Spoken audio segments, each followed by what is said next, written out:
Assalamualaikum warahmatullahi wabarakatuh. Kami dari kelompok 4 akan menjelaskan mengenai kelainan pada perkembangan fetus janin. Yang pertama yaitu achondroplasia, yaitu penyakit dengan kondisi dwarfisme, yaitu gangguan hormon yang menyebabkan kelainan pada fisik. Nah, achondroplasia disebabkan oleh mutasi genetik di mana susunan DNA mengalami perubahan gen, yaitu menjadi penghasil protein growth factor reseptor 3 yang mengalami mutasi.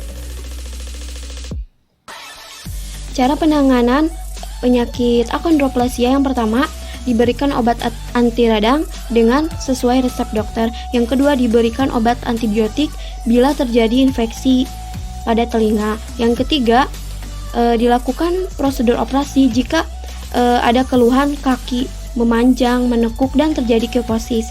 Yang keempat, perbaikan masalah gigi jika penderita mengalami keluhan tersebut. Dan yang kelima, diberikan hormon pertumbuhan karena untuk mendukung pertumbuhan fisik pada pasien.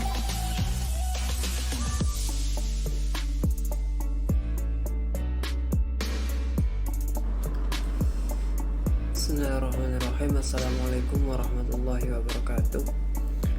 Perkenalkan, nama saya Firman. Di sini saya akan menjelaskan sedikit tentang distrofi otot. Nah, distrofi otot ini merupakan kelompok penyakit yang menyebabkan otot menjadi lemah atau kehilangan massa dan kehilangan fungsinya. Nah, distrofi otot ini dapat dialami oleh semua golongan usia, termasuk mulai dari kanak-kanakan sampai orang dewasa. Penyakit ini juga muncul sejak masa kanak-kanak, terutama pada anak laki-laki. Kemudian penyebab dari distrofi otot itu apa sih? Yang pertama itu dikarenakan terjadi karena mutasi pada gen yang bertugas untuk mengatur fungsi dan membentuk struktur otot seseorang. Bisa juga disebabkan orang tua yang memiliki riwayat penyakit distrofi otot tersebut. Kemudian cara penyembuhannya seperti apa sih? Jadi yang pertama itu cara penyembuhan bisa dilakukan dengan obat-obatan seperti kortikosteroid atau prednison untuk menjaga kekuatan otot. Kemudian ada juga obat anti kejang seperti barbiturat untuk mengendalikan kejang otot. Kemudian immunosupresan untuk memperlambat kerusakan sel otot, ataupun bisa dilakukan dengan ACE inhibitor. Kemudian bisa dilakukan dengan cara terapi, terutama terapi fisik untuk menjaga otot tetap kuat dan fleksibel. Kemudian terapi okupasi, yaitu untuk menjaga mobilitas dan melatih kemandirian pasien. Ada juga terapi bicara untuk memudahkan pasien ketika berbicara jika otot-otot wajahnya melemah. Kemudian bisa juga dengan terapi pernapasan. Nah, kemudian cara penyembuhan yang sering dilakukan oleh semua orang itu adalah operasi, yaitu memperbaiki sendi dan gangguan pada tulang belakang yang menyebabkan pasien sulit bernapas. Operasi juga dapat bertujuan untuk meringankan komplikasi distrofi otot seperti masalah jantung dan kesulitan untuk menelan.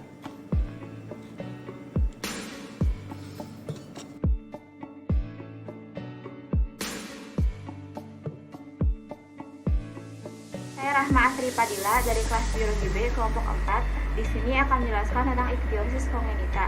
Ichthyosis congenita merupakan penyakit keturunan pada manusia yang menyebabkan bayi mati atau letal. Hal ini terjadi karena bayi terlahir dengan kulit yang tebal dan memiliki luka sobekan, terutama di bagian lekukan. Dan biasanya bayinya meninggal ketika berada dalam kandungan. Sebabnya terpapar asap rokok, sering mengonsumsi minuman beralkohol, mengonsumsi obat-obat keras, mengalami obesitas, mengalami diabetes, dan kekurangan asam fosfat ketika kehamilan. Penyembuhannya terapi yang komprehensif, infeksi pemberian obat, penanganan bayi prematur.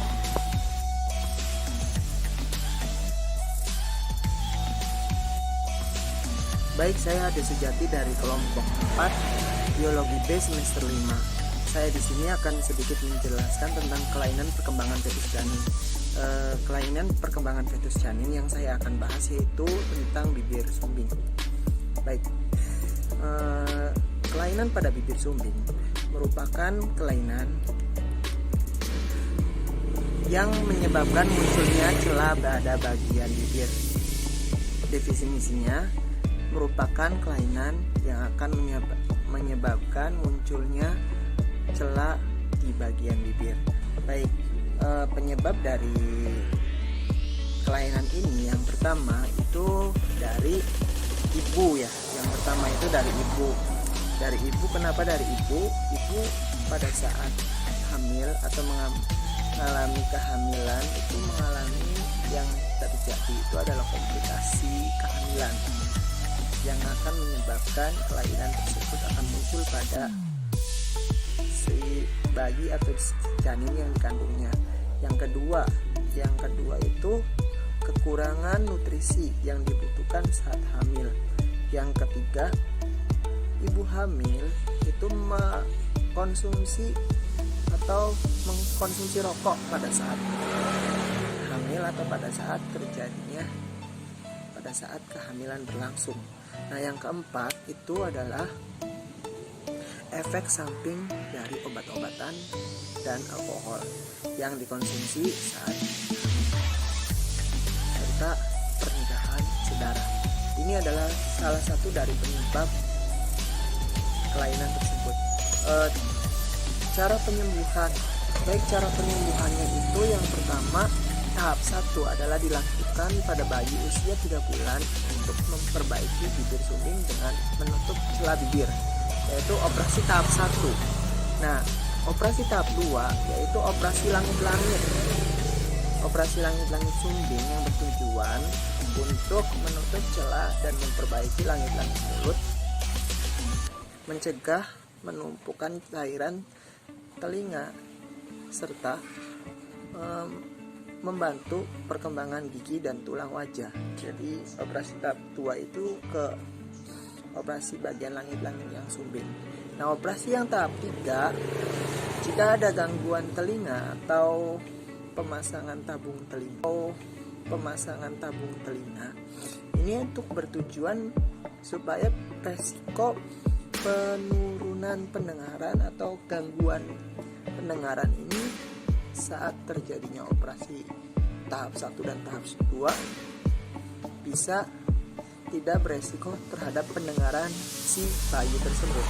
Nah, tahap keempat yaitu operasi untuk memperbaiki penampilan. Jadi dari tahap 1, tahap 2 dan tahap 3 itu yang finishingnya di bagian tahap 4 dilakukan pada saat si pasien ini menginjak usia remaja sampai dengan menjelang dewasa. Sekian penjelasan dari saya, kurang lebihnya mohon maaf. Selanjutnya akan dijelaskan oleh teman saya. Terima kasih.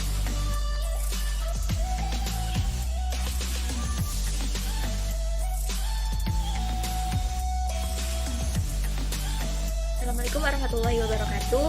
Saya Istiqomah Yulafi. Di sini saya akan menjelaskan mengenai salah satu atau lanjutan dari kelainan pada fetus janin, yaitu sindrom Prader-Willi.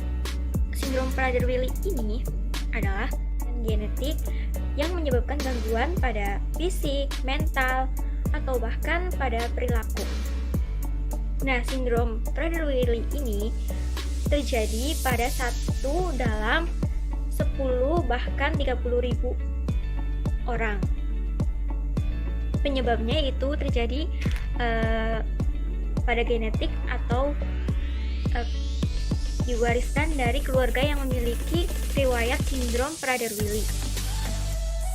Jadi penyebabnya itu di mana ada jadi kromosom ke-15-nya itu hilang. Untuk penyembuhannya ada 3. Yang pertama pengobatan, yang kedua terapi, dan yang ketiga operasi. Untuk pengobatannya itu biasanya obat-obat yang diberikan tuh jenis antidepresan atau antipsikotik. di mana obat-obatan antidepresan ini diresepkan untuk seseorang yang menderita sindrom Prader-Willi yang mengalami gangguan pada perilaku. Kemudian yang kedua, melalui terapi. Terapi ini ditunjukkan untuk seseorang yang mengalami riwayat penderita sindrom Prader-Willi, yaitu mengalami gangguan bicara, dan bisa juga dalam menurunkan berat badan. Selain itu, yang ketiga yaitu dengan operasi. Nah, operasi ini biasanya ditujukan kepada bayi laki-laki yang buah zakar yang testisnya itu tidak turun ke buah zakar. Selain itu juga operasi itu dilakukan pada usia 1-2 tahun. Kenapa pada usia tersebut? Karena hal tersebut itu untuk mencegah terjadinya kanker prostat.